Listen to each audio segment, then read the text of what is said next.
Hi guys, today I'm here with a Caterham 420R, and with nearly 420 brake horsepower per tonne, it puts it on par with things like a BMW M4 and an Audi RS3. But is this more fun? Let's find out.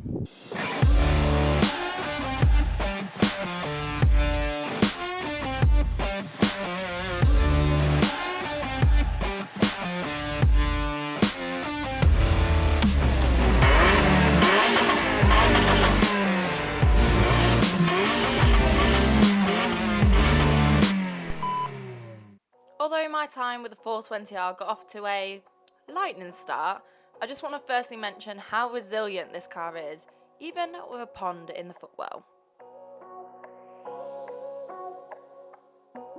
Now this has a 2-litre Ford Duratec 4-cylinder engine. It's naturally aspirated and will give us 210 brake horsepower and 203 newton meters of torque, which means a 0 to 60 time of 3.8 seconds, even with this rear wheel drive. Now this car only weighs 560 kilograms, but things don't stop there. It has a dry sump as standard and DD on rear suspension. Now this car can start from £36,000, but if you want the R, it means you're going to pay an extra grand. But you do get your money's worth. You get things like a limited slip differential, sport suspension, a lightweight flywheel, and even an uprated brake master cylinder. The engine produces 203 Nm of torque at a top speed of 136 miles per hour, and this particular car has a wide variety of additional extras, including a track day roll cage at £850. It also has aero wishbones, carbon seats with padding, and also a quick release steering wheel and even a heater. Now with that 5-speed manual gearbox and 13-inch alloys with super grippy Avon tyres, we're adding to that driving experience. And we're even lucky enough to have a USB charger. But when it comes to security, we just take the steering wheel, the kill switch, and the keys.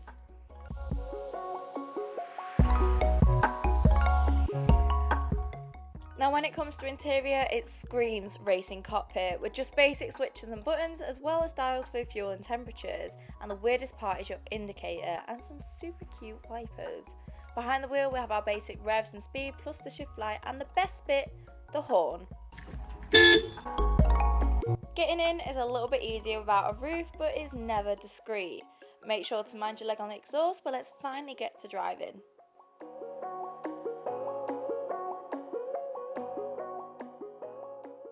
Caterhams are just a very, very special car. There's no denying that. And I don't just mean for the fact you are quite literally sat in a bathtub with a roll cage and the wind in your hair. They have no driving aids whatsoever. I mean, you have no power assisted steering, none of this traction control. It is literally just you and this car. And that's what's so great about them, because it means as a driver you really have to get your balance right.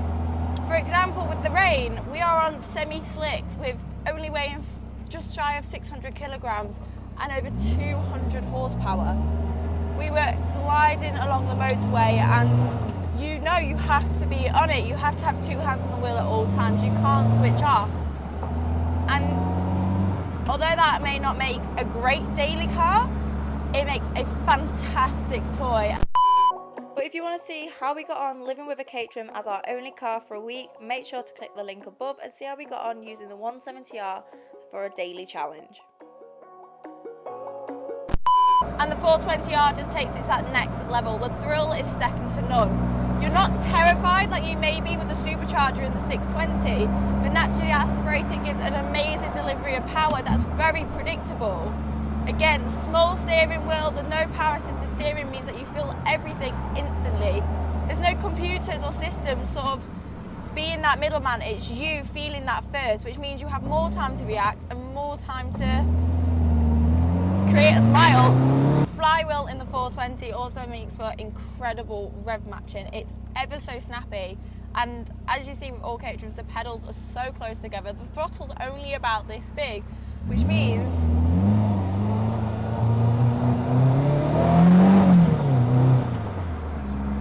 you have to be careful where you place your feet. You can accidentally brake and rev at the same time, so I guess that's heel toe in a sense. But it all just adds to this Caterham experience. You're sat so low down, you are sat in the whole body of the car.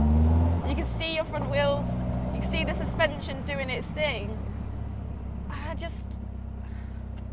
regardless of whether you're driving it to the shop or you're driving it on track, or I must admit in the rain, you're smiling, laughing, and yeah, they're a truly special car. And in terms of the 420 specifically in comparison to other models, it just has that little bit more performance, that little bit more aggression, I feel, than the 360, and obviously the 170 is just in a league of its own. It's got enough that you can use it all. I mean, you can quite happily put your foot down flat in the drive, but it's not too much that you're scared the back is going to be spinning, but you can make it step out of a junction if you really want to. It's just, I think it really is the sweet spot for Caterham, because you can use it all, but it is still testing you as a driver. The gearbox is fantastic. It suits the car completely, and very, very rewarding when you get it right. It's short, it's snappy, and yeah, just like the car. I think with the 420 having the LSD and also having that bit more power, that every time you kind of put too much power down with a slight steering lock, that you'd be back end fighting it all the time. And that is what's so surprising with these cars. They only have mechanical grip, they don't have any of this aerodynamic downforce, yet there is so much grip. You can really put so much confidence into this. You can turn that little bit quicker and not be afraid that you're going to spin out. You can see those super grippy tyres and setup working here, making it quite difficult to get the end step out. It took a little bit of manipulation.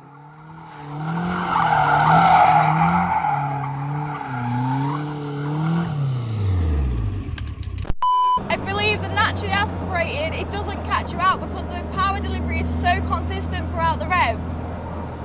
The car's not instantly having a supercharger kick in or a turbo kick in, it just builds and builds and builds, along with your confidence and trust in this car.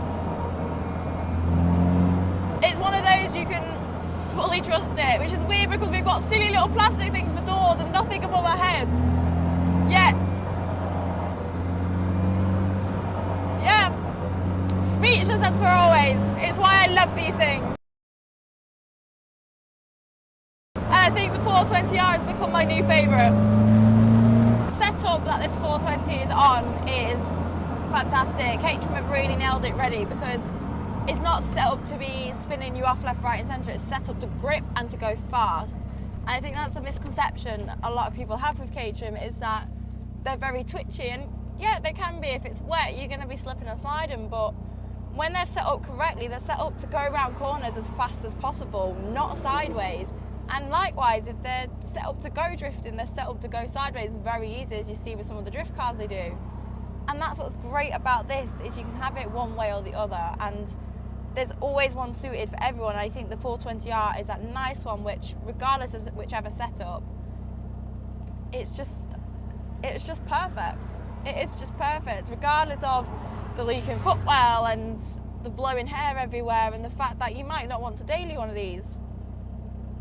You're never ever going to get in another car that you're going to be grinning ear to ear the whole time you're driving it. Obviously the 0 to 60 time that companies state are never accurate because of drivers, conditions and everything. And you think having rear wheel drive and manual, it is heavily down to conditions and driver. But this thing shifts. Whilst there's no drag strips around here, let's see what a little more realistic road type acceleration is like.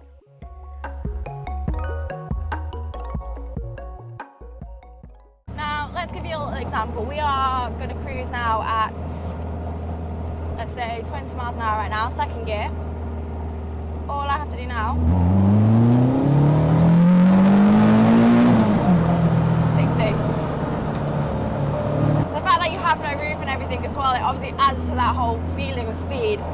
With it being the R-Pack, we have lots of carbon fibre everywhere, and the most important one is the seats. Now, you may think, oh God, carbon fibre with a bit of fabric stuck on, it's not going to be that comfortable. You're actually wrong. I mean, I sat in this for 5 hours, granted in the rain, and I didn't have a bad back or anything afterwards. It sat in such a nice position that you're naturally relaxing without having to kind of reposition all the time. It just sits you in the really neutral spine. So who would have thought a Caterham is comfier than some normal daily cars? Not me. And you can just see how small we are compared to a standard Ford. van. It is tiny, even next to an Audi TT. And the other best thing about a car this small is parking is so super easy. I mean, even for someone like me. Even with standard brakes, you kind of expect one of these cars to stop pretty well considering they only weigh over half a ton. But this one has even bigger and better brakes to really stop that extra power that the car's giving, and again, just extracting as much performance out on track, on the roads, whenever you're driving it. So actually, how well does it stop? So 30 mile an hour? Way before the junction. And when speaking to the guys at Gatwick Caterham about what do people come in for most, they said it's a 420R, and if that doesn't back up the fact this is the best car Caterham have made, then what else does?